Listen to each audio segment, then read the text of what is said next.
Assalamualaikum warahmatullahi wabarakatuh. Salam sejahtera bagi kita semua. Perkenalkan, nama saya Ratih Fitria Purnamasari. Saya merupakan dosen tetap di Politeknik Pariwisata NHI Bandung pada program D3 jurusan Hospitality Program Studi Tata Hidang. Sebagai seorang dosen, saya memiliki tanggung jawab dalam melaksanakan Tridharma Perguruan Tinggi yang meliputi pendidikan, penelitian, dan pengabdian kepada masyarakat. Dalam video ini, saya akan menjelaskan deskripsi mata kuliah, capaian pembelajaran, materi pembelajaran, metode pembelajaran, sistem penilaian, dan diakhiri dengan cuplikan video interaksi saya dengan mahasiswa di dalam kelas. Pada kesempatan ini, saya akan menjelaskan salah satu mata kuliah yang saya ampu, yaitu Operasional Bar Dasar dengan bobot 2 SKS. Mata kuliah ini diajarkan pada mahasiswa semester 1 di program studi Tata Hidang.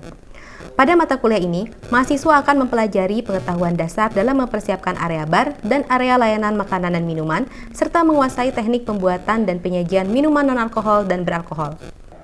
Capaian pembelajaran pada mata kuliah ini mencakup 4 aspek utama, yakni sikap, pengetahuan, keterampilan umum, dan keterampilan khusus, yang kemudian diturunkan menjadi 4 capaian pembelajaran mata kuliah. Sehingga CPMK pada mata kuliah ini, yaitu mahasiswa diharapkan mampu menguasai prosedur persiapan area bar dan area layanan makanan dan minuman, mampu menguasai prosedur pembuatan dan penyajian minuman non-alkohol, mampu menguasai prosedur pembuatan dan penyajian minuman beralkohol, serta mampu menerjemahkan menu, membaca, dan memodifikasi resep minuman mocktail dan koktail. Operasional Bar Dasar dibagi menjadi 16 pertemuan yang terdiri dari 14 kali pertemuan perkuliahan, serta 2 kali ujian yaitu ujian tengah semester atau UTS, dan ujian akhir semester atau UAS. Rincian topik pada mata kuliah ini diantaranya yaitu Introduction, Bar Operation, Bar Staff and Qualities, Clean and Tidy Food and Beverage Service Areas, Provide Support to Staff, Clean and Tidy Public Areas, Promote Cocktail to Customer, Prepare Cocktail and Present Cocktails, Prepare and Serve a range of teas and coffees, serta Prepare and Serve non-alcoholic beverage. Metode pembelajaran untuk mata kuliah ini yaitu metode DIA atau Delivery, Interaction, dan Assessment. Bagian pertama, Delivery merupakan proses di mana saya menyampaikan informasi atau materi pembelajaran kepada mahasiswa. Melalui metode demonstrasi, di mana saya akan memperagakan materi pelajaran secara langsung. Dalam penyampaian materi, saya menggunakan ASEAN Toolbox sebagai referensi utama. Selain itu, saya juga menggunakan modul pembelajaran dari buku sebagai bahan acuan yang akan menjadi dasar dari diskusi saya dengan mahasiswa, serta saya juga mengeksplorasi hasil penelitian dan pengabdian yang sudah saya kerjakan agar materi ajar yang saya sampaikan kepada mahasiswa dilengkapi dengan informasi terbaru, serta untuk mengkaitkan teori dengan masalah nyata. Bagian kedua, Interaction, yang merupakan fase di mana mahasiswa berpartisipasi aktif dalam proses belajar.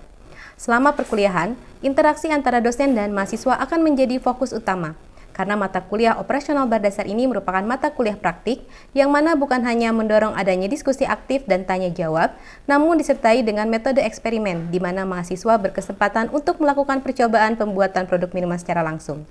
Selain itu, mata kuliah ini juga menggunakan metode Student-Centered Learning atau pembelajaran berpusat pada siswa yang menempatkan siswa sebagai pusat dari proses pembelajaran. Dalam SCL, siswa aktif terlibat dalam proses belajar, mengembangkan kemandirian dan bertanggung jawab atas pembelajaran mereka sendiri. Dan bagian yang terakhir, yaitu Assessment, merupakan proses penilaian yang bertujuan untuk mengukur sejauh mana mahasiswa telah memahami dan menguasai materi yang telah diajarkan. Pada sistem penilaian, mata kuliah ini memiliki komponen penilaian yang harus dipenuhi oleh mahasiswa. Di antaranya yaitu nilai afektif atau attitude behavior sebanyak 20%, nilai praktik sebanyak 20%, nilai ujian tengah semester atau UTS 30%, dan nilai ujian akhir semester atau UAS 30%. Adapun kriteria penilaian untuk nilai praktik, UTS dan UAS meliputi 3 poin penilaian. Di antaranya yaitu ketepatan, meliputi teknik pembuatan, ketepatan waktu, alat dan bahan yang digunakan. Kemudian kebersihan atau hygiene, sanitasi dan keselamatan kerja. Tampilan produk minuman meliputi proporsi resep, hiasan atau garnish sesuai dengan bahan atau jenis minuman. Dan rasa yaitu harmonisasi dari rasa, tampilan dan tekstur produk minuman yang dibuat. Selanjutnya, berikut cuplikan video pengajaran pada mata kuliah saya yaitu Operasional Bar Dasar yang dilakukan di minggu ke-15 dengan topik Prepare and Serve Cold Drinks, pembuatan dan penyajian minuman Virgin Pina Colada. Selamat pagi semuanya. Selamat pagi. Oke, gimana kabarnya? Baik. Baik ya. Semangat hari ini? Semangat. Oke, kita ketemu lagi di mata kuliah operasional berdasar ya. Untuk hari ini karena ini merupakan perkuliahan terakhir sebelum kita ujian akhir semester ya. Jadi nanti kita akan membuat dan menyajikan satu lagi minuman yang mocktail atau non alkoholik beverage. Nah, sebelum memulai saya akan absen dulu seperti biasa. Akbar, Stevenson, dan Zoki.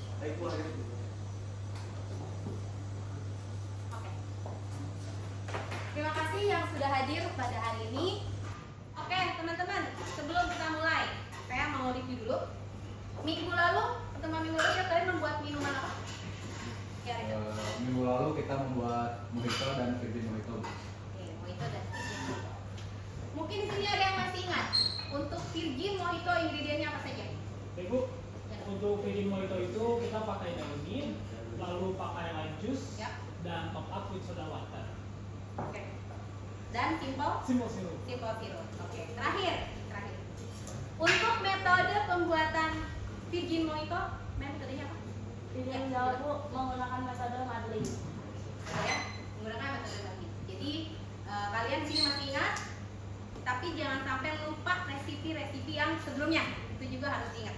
Oke, saya akan selalu review di setiap pertemuan kita. Dan hari ini kita akan lanjutkan materinya, yaitu metode pembuatan minuman campuran lainnya, kemudian pembuatan garnisnya, dan resep minuman campuran non alkoholik atau mocktail yang lainnya. Oke, untuk metode pembuatan minuman campuran, sebetulnya untuk alkoholik dan non alkoholik itu sama ya. Pada dasarnya dibagi, yang akan saya jelaskan ini adalah 5 jenis metode. Yang pertama metode pouring, ya. Kemudian ada metode stirring, ada metode shaking, muddling, dan terakhir adalah blending. Ya. Untuk garnish, terutama beberapa minuman yang memang berbahan dasar buah-buahan dan sayuran, itu garnishnya nanti harus merupakan salah satu bahan dasar pembuatannya. Ya, misalnya untuk minuman Virgin Pina Colada, tadi ingredientnya sudah disebutkan oleh Ido, ada pineapple. Berarti nanti untuk garnishnya akan ada slice pineapple atau misalnya unsur-unsur dari buah nanas itu sendiri. Ya. Walaupun di beberapa tempat gitu ya, ada yang menyajikannya misalnya digarnish dengan red cherry, itu boleh karena red cherry ini bisa masuk ke setiap jenis minumannya, flavor apapun ya, akan cantik. Ada juga yang misalnya menggunakan misalnya pakai es krim atau pakai whipped cream gitu ya, itu juga bisa. Ini untuk resep minuman yang akan kita buat, resep dari Virgin Pina Colada. Kita akan gunakan untuk gelasnya nanti digunakan Coco Grande. Ada yang masih ingat gelas Coco Grande? Masih Bu. Masih ya. Nanti kita akan sama-sama gunakan gelas ini. Sehingga untuk standar resipinya yang akan kita gunakan yaitu 1 ounce coconut cream. Coconut cream ini sudah jadi coconut milk ya. Jadi kalau misalnya nanti kalian bahannya masih krim, coconut cream, itu harus dilarutkan dulu dengan air. Ya. Jadi kurang lebih nanti yang akan kita gunakan sebanyak 30 ml atau 1 ounce. Kemudian untuk buah nanasnya kita gunakan buah nanas segar. Jadi bukan pineapple juice ya. Tapi bisa juga kalau mau pakai pineapple juice boleh. Tapi pada kesempatan ini kita akan membuat yang menggunakan buah nanas segar. Itu kurang lebih sekitar 4 sampai 6 potong, tergantung besar kecil potongannya. Kemudian yang kita gunakan adalah gula putih cair atau simple sirup, itu sebanyak 30 ounce ya. Dan yang terakhir adalah es batu atau es krim. Nah, pada beberapa tempat ada yang SOP-nya itu menggunakan es krim vanila. Jadi selain untuk menambah ingredient, dia juga bisa sebagai topping atau sebagai garnish. Nah, kalau sudah pakai ice cream, nanti kita bisa mengurangi takaran gula cairnya. Ya, jadi kita pastikan dulu bahannya akan apa aja. Tapi kalau kita sekarang yang akan kita pakai tanpa vanilla ice cream. Oke. Kemudian untuk cara pembuatannya, nanti kalian sudah pasti ada blender yang sudah disiapkan. Kemudian cara penggunaannya itu semua bahan, coconut cream, buah nanas, simple syrup, itu dimasukkan ke dalam blender, termasuk ice cube atau ice crust misalnya ya. Ditambah dengan sedikit liquid air mungkin ya, supaya tidak terlalu kental, lalu tinggal di blender, setelahnya langsung di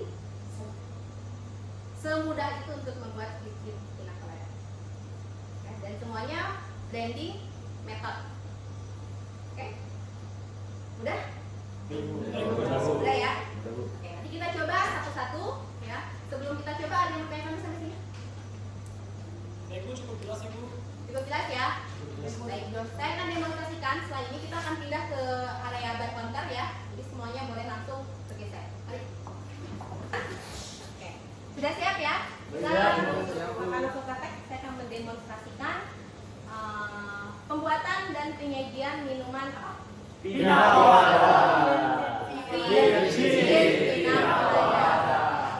Kenapa namanya Virgin Pina Colada? Karena Tidak tidak ada mengandung alkohol. Ini merupakan salah satu minuman mocktail. Oke. Nah, untuk Pina Colada sendiri atau Virgin Pina Colada ini memang sangat cocok sekali dikonsumsi di negara-negara atau wilayah-wilayah beriklim tropis ya. Karena salah satu bahan utamanya adalah nanas. Ini merupakan buah yang ada di negara-negara tropis. Oke, jadi kalau misalnya cuaca sedang panas gitu ya, sangat segar sekali kalau mau meminum atau mengkonsumsi minuman Virgin Pina Colada. Oke. Di depan kalian sudah ada ingredientnya ya, dan cara pembuatnya sangat mudah hanya dengan blending method. Ya.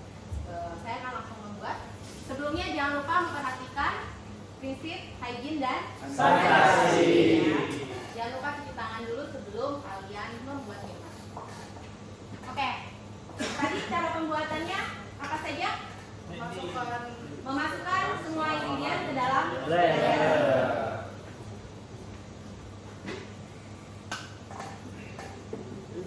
Ini saya akan pakai blender. Kemudian yang dimasukkan apa saja? Buah nanas 4 sampai 6 potong. 4 sampai 6 potong. 4 potong. Ini kebetulan buah nanasnya besar-besar, jadi saya pakai 4 saja. Seperti ini ya. Kemudian apa? Coconut milk sebanyak 30 ml atau 1 oz.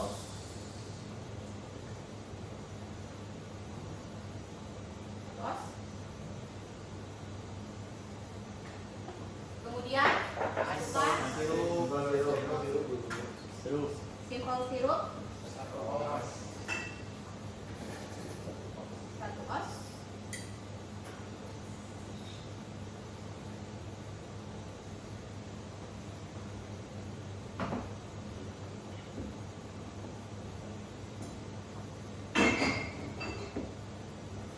Kemudian saya akan tambahkan air supaya tidak terlalu padat.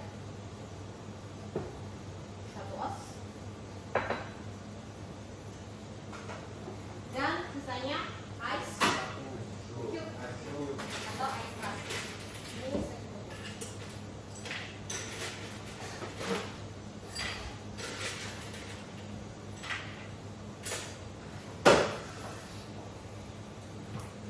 jangan lupa ditutup dulu sebelum kalian menggunakan blender. Menggunakan ice crust pasti akan lebih sebentar karena ice crust mudah cair dibandingkan dengan ice cube. Kalau ice cube pasti akan lebih lama. Ya, intinya sehalus mungkin. Oke.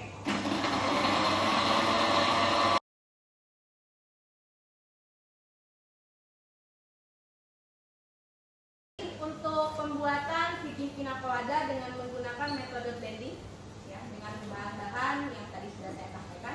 Ada yang mau ditanyakan dulu? Ya, Izin bertanya, untuk buah nanasnya bila diganti dengan jus nanas, apakah metodenya akan sama atau beda itu? Oke, pertanyaan bagus ya. Jadi tadi kan sudah dijelaskan tentang jenis-jenis metode pembuatan ya. Kita ada beberapa metode dan saya juga sudah sampaikan untuk yang Virgin Pina Colada ini bisa juga menggunakan pineapple juice sehingga nanti metodenya menggunakan metode shaking. Oke.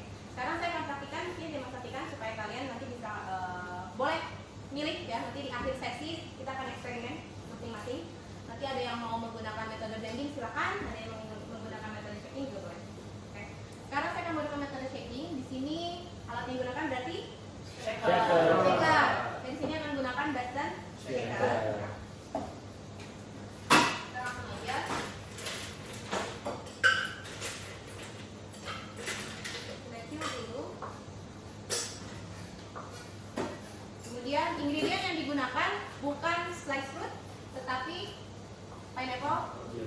jus ya, sudah berbentuk jus. Ini saya gunakan jusnya yang soda, jadi memang sudah ada rasa manis.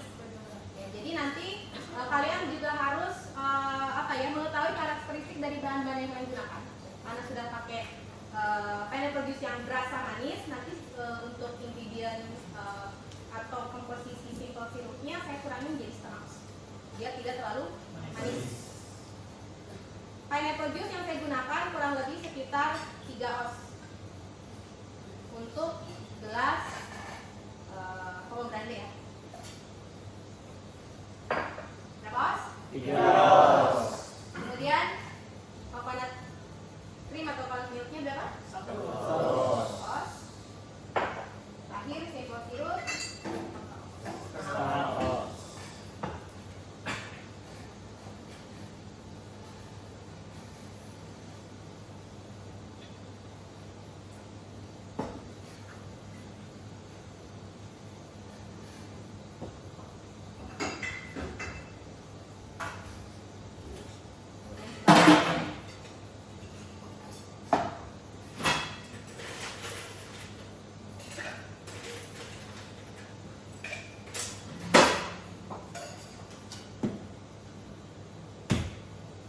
Dicek kurang lebih sampai dengan dia filled ya.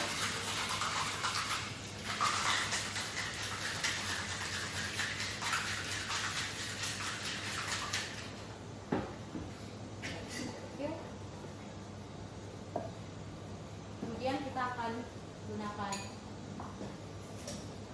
strainer. Ini gelas yang akan saya gunakan.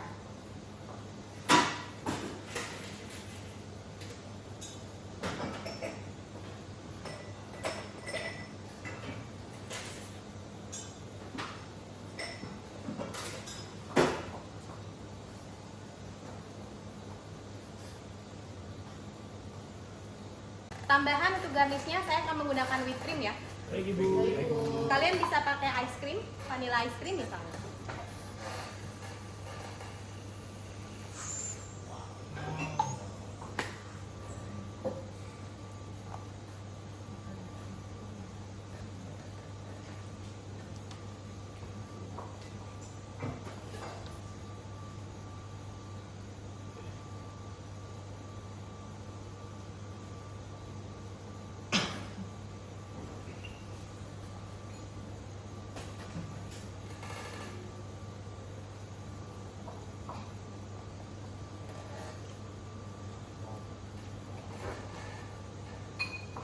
Ini untuk Virgin Pina Colada yang menggunakan pineapple juice dengan metode shaking. Ya.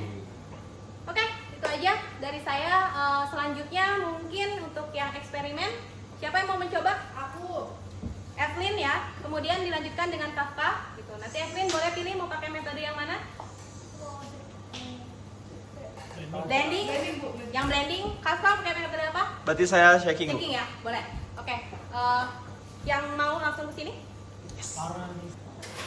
Oke teman-teman yang lainnya tolong diperhatikan saat Kafka dan Evelyn membuat minuman Virgin Pina Colada. Di sini Evelyn akan membuat Virgin Pina Colada menggunakan metode blending dan Kafka yang shaking method. Ya. Kalau ada yang kurang atau misalnya tidak sesuai boleh langsung dikoreksi.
panca indera kalian, ya, termasuk atau biasanya disebutnya itu indera organoleptik atau uji sensorik ya. Jadi kalian nanti bisa setelah mencoba minumannya, kalian bisa evaluasi misalnya untuk minuman yang menggunakan blending method dan fresh fruit pineapple-nya gitu ya. Itu rasanya apakah lebih segar atau lebih creamy dan segala macam. Sedangkan untuk yang menggunakan pineapple juice pasti ada perbedaan. Nah, itu kalian pasti evaluasi itu apa. Ya.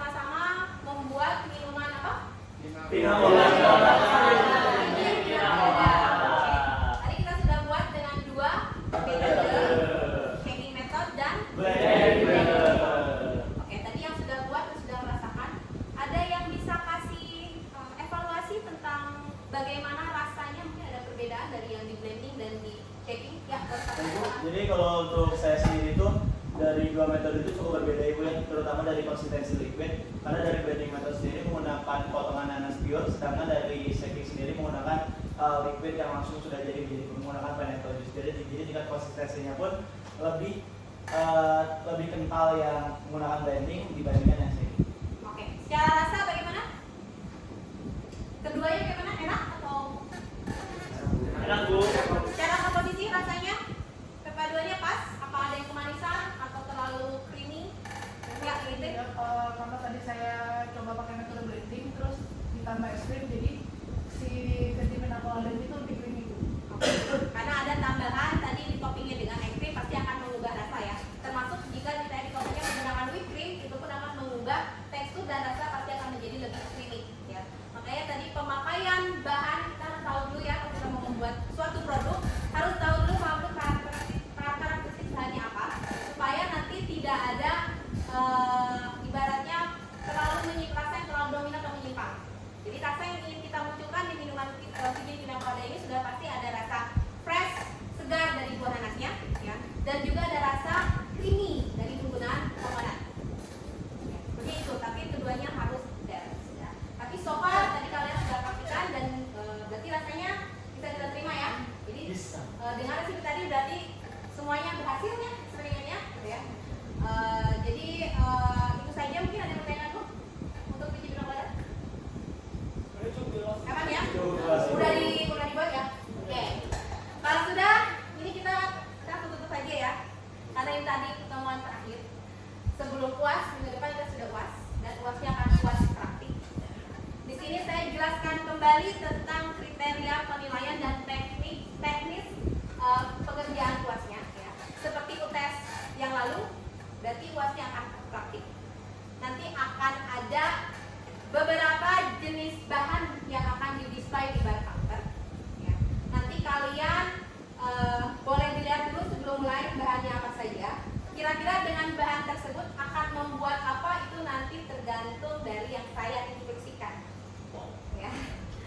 Terima kasih. Wassalamualaikum warahmatullahi wabarakatuh.